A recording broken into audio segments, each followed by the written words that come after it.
All right, thank you for staying with us on Citizen Weekend. And it's about time we get into that conversation on NATO, Russia, and the world. Now, I'm joined in studio, as promised, by Peter Zalmayev. I hope I got that right. Absolutely great. Great to have you in studio. Thank you. Karibu sana. His first time in Kenya. Absolutely. All right. I hope it's going okay so far. And to set the stage for our discussion tonight, U.S. President Donald Trump and his Russian counterpart Vladimir Putin held a summit in Alaska on Friday with the aim of reaching a ceasefire deal on the war in Ukraine. Let's take a listen to the outcome.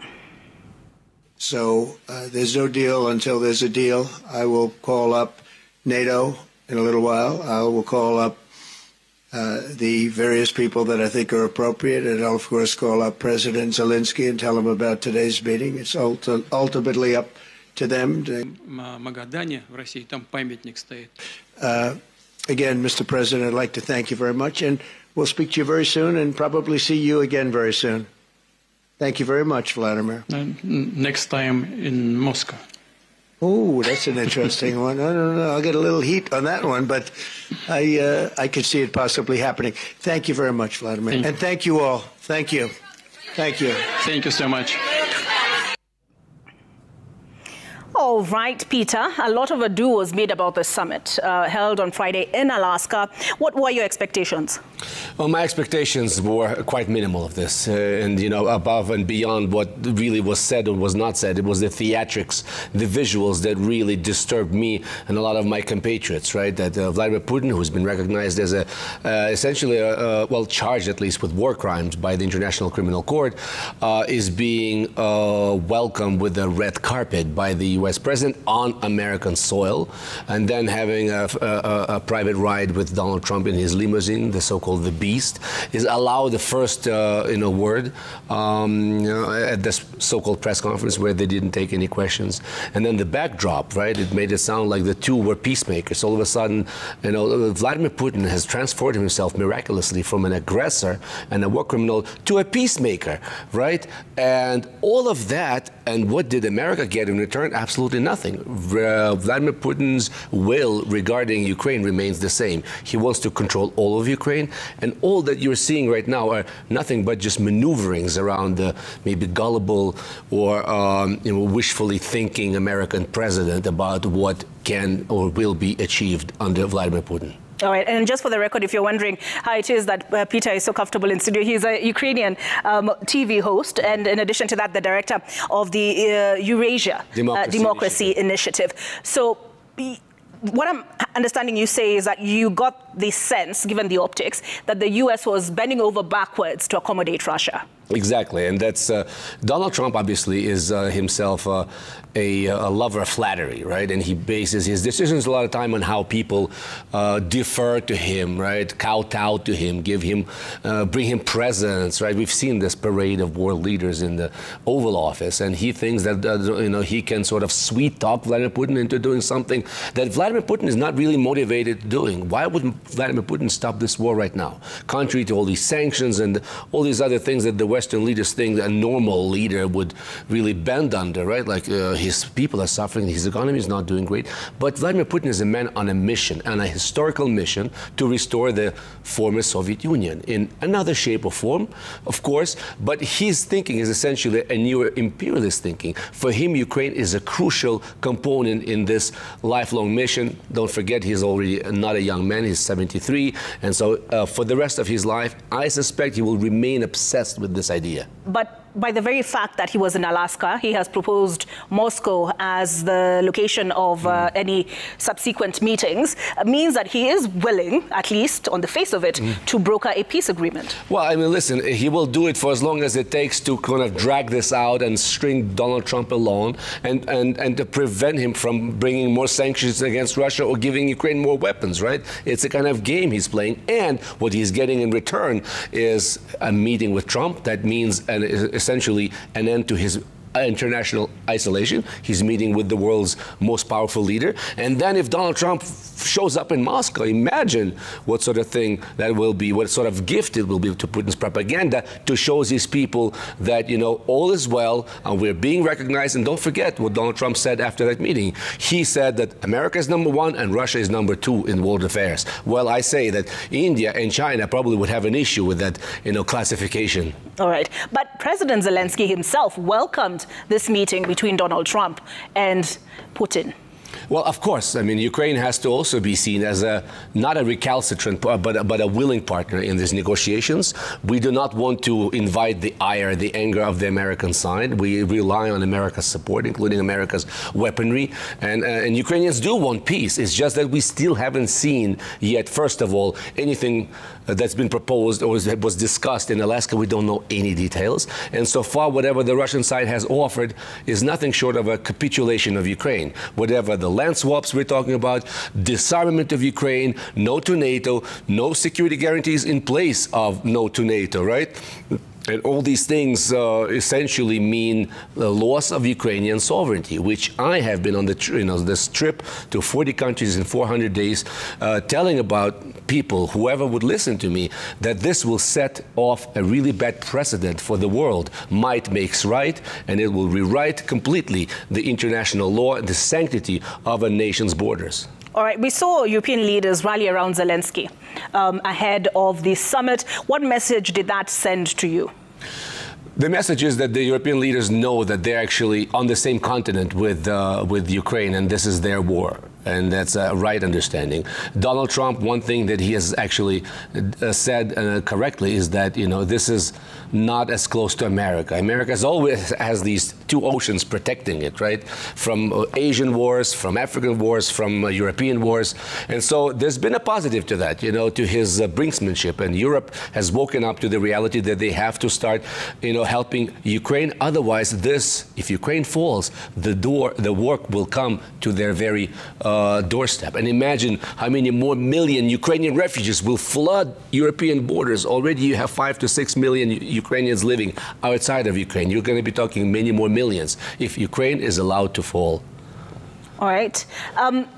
But part of what I understood from what Donald Trump said is he spoke about some sticking points, like when they went into the summit, it was anticipated that a ceasefire would be reached. It appears that the goalposts have shifted. Donald Trump is now talking about a permanent solution to the situation. Your thoughts? Well, you see, that's a trap. You know, it sounds like it's a better deal, right? Like, let's not talk about a temporary ceasefire, rather a peace deal. But actually, this is a trap set by Putin. This is a code for, you know, addressing what Putin calls the root causes of the conflict in order for a full peace agreement. That means, and I will just recapitulate what I just said, a full disarmament of the Ukrainian army from, let's say, currently 1 million men and women under arms to, let's say, 50, 60,000, like a National Guard sort of thing, right? We already have a precedent of that in the neighboring Belarus, which has essentially turned into a Russian protectorate and lost its de facto sovereignty.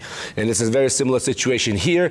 A no to NATO, no to possibly the European Union, all of these, and the loss, permanent loss of crucial Ukrainian territories, a lot of which contain the industrial hubs of Ukraine, major cities, including my hometown of Donetsk, where I grew up.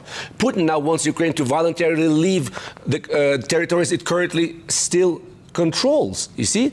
Not just signing off on the ones that it's lost, but actually leaving more territory. And Ukrainians know that this is a trap. Putin will assume, you know, power in those that will introduce his troops into those areas. Some of them are commanding heights. They're like literally geographic heights from which he will be able to attack Ukraine more, gobble up more territory. Because once again, in summing up, I will say that his goal remains unaltered. He wants to control over all of Ukraine. He wants Zelensky out, and he wants a more pliable, friendly, subservient leader in his place. So let me ask you this. There are those who are watching this show and they're saying, okay, these are events that are happening half a world away. Why should they matter to us? Well, it matters because it already has affected Africa and other countries of the so-called global south, for lack of a better term, right? And I've been traveling from South Pacific island nations to Africa, and people have told me this war has made our lives harder. In poorer countries like Malawi that I traveled to, Mozambique, Lesotho, Burundi, it makes a big difference when the prices go up. And why do they go up? Prices for grain. Ukraine was one of the major producers of grain in the world, right? So that has made a difference for people living under $1 a day. And then, you know, we're talking about geopolitics, of course, as I said, sets a precedent for redrawing borders at will. If you are a stronger country, you move to a next country next door, and you know that's the sort of precedent it sets. We're already seeing that in Venezuela and Guyana, between these two countries, all the way in South America, it's happening. Venezuela wants a chunk of Guyana, and in Africa, imagine, right? The borders of a lot of countries were drawn arbitrarily, right? Cutting through tribal identities and religious identities by former colonial powers. Imagine this sort of Pandora's box that will be open here as a result. Mm-hmm. So what indications have you gotten from, you know, just analysts such as yourself and sources from either side of what concessions either side is willing to make? Right now, I'm not seeing any concessions on the Russian side. Vladimir Putin is confident that he will outlast Ukraine. He will outlast the West. He sees that there's no country called the West, right? It's kind of an idea. It's a bunch of countries that are obviously, you know, prey to their own internal, you know, fractious politics. You know, different parties come to power. A lot of them recently, these countries have been suffering under this attack by right-wing and left-wing populism. You have two leaders, the Prime Minister of Slovakia and Hungary, who act openly as allies of Moscow while being members of the EU and NATO. You see, Putin has his people everywhere, and all of a sudden, Donald Trump seems to be much friendlier to Putin than ever before. So he sees. Are you saying the fight is lost? Not necessarily. I mean, only if Europe stands strong, and once again, this is a tall order, but at least if we have Britain, UK, France, and Germany, those are the three key players here, right? And if they stick by Ukraine, work together with Ukraine to ratchet up, you know, military production for Ukraine to allow Ukraine to defend itself, and if the formula holds whereby Americans do not mind giving Ukraine weapons as long as Europeans pay for those weapons, then not all is lost. We just make it too costly for Putin to consider attacking further. But if he sees that he's advancing, even slowly, he will continue rolling over our territory. There's talk of a minerals for security guarantees deal between Ukraine and the U.S. How far has that gone? Is that still viable? I don't think it was ever viable in the first place. This was more of a window dressing kind of measure by Donald Trump to show his electorate that I'm putting America's interests first. No more free lunch to all those freeloaders like Ukraine, right? Ukraine is going to be paying for all the things we've done for it with its natural wealth. But, you know, if you consider where that wealth sits, we don't know exactly how much of it there is.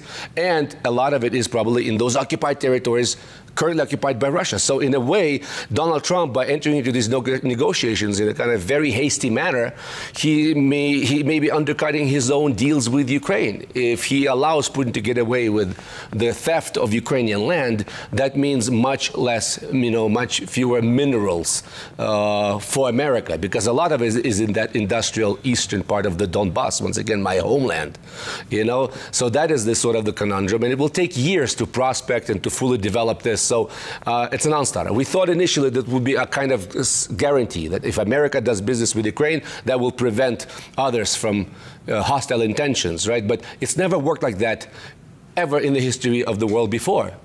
You don't sound too optimistic, but one of those who take the view that if there was ever a man to broker a peace deal, it would be Donald Trump, because the U.S. and Russia have a lot of baggage, but the willingness of Putin to meet with Trump in Alaska shows that Trump might just be the man to get through to him. Well, I mean, he has been a man, you know, after Putin's heart. You know, they seem to have struck a friendship. But so far, once again, I wish Donald Trump, you know, used the cards that he has, and has got many more cards than he's willing to show, right, or to use. You know, stop yielding to Putin, you know, and eventually I suspect that Donald Trump will have to, you know, not least he's facing opposition from his wife, Melania. By some accounts, Melania is very unhappy about how Vladimir Putin has manipulated Trump. Every time they've spoken, he turns around and bombs Kiev, where I've been residing, our capital. You know, that is humiliating. The theft of 20,000 of Ukrainian children who were taken out and they're being indoctrinated in Russia to hate Ukraine. Melania knows about it, and apparently she's told Donald, you have to raise this issue. And don't forget, there's no major popular support for peace with Russia on any terms in America, even on the part of the Republican Party, the old guard. Remember, the Republicans were always the hawkish party on Russia and the Soviet Union. So he's going to be facing some headwinds as well. There's going to be a lot of unhappy people if America is seen as essentially capitulating to Putin's wishes. All right. So given Kiev is your hometown, just perhaps you can paint... Second hometown. Second hometown, yes. After New York.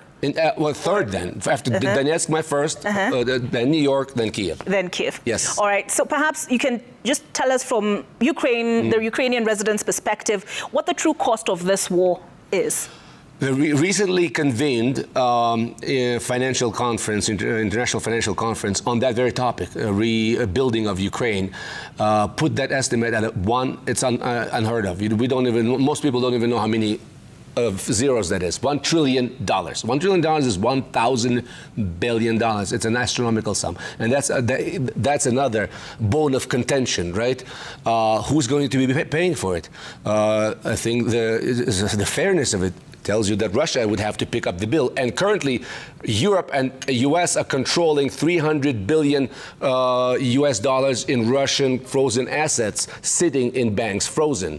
And it's being now adjudicated. It's being decided what to do about this money. Europeans are afraid to create a precedent by confiscating it, that would be detrimental to its financial system, right? At the same time, several reputable lawyers, including professors at Harvard University, have written reports saying that you ought to do this. Russia is the country, the party that has to pay at least partially or bear the lion's share of Ukraine's rebuilding. But once again, it's all up in the air, very unclear. And this is actually going to be one of Putin's demands. He's going to try to, weasel his way out of having to pay for Ukraine's rebuilding.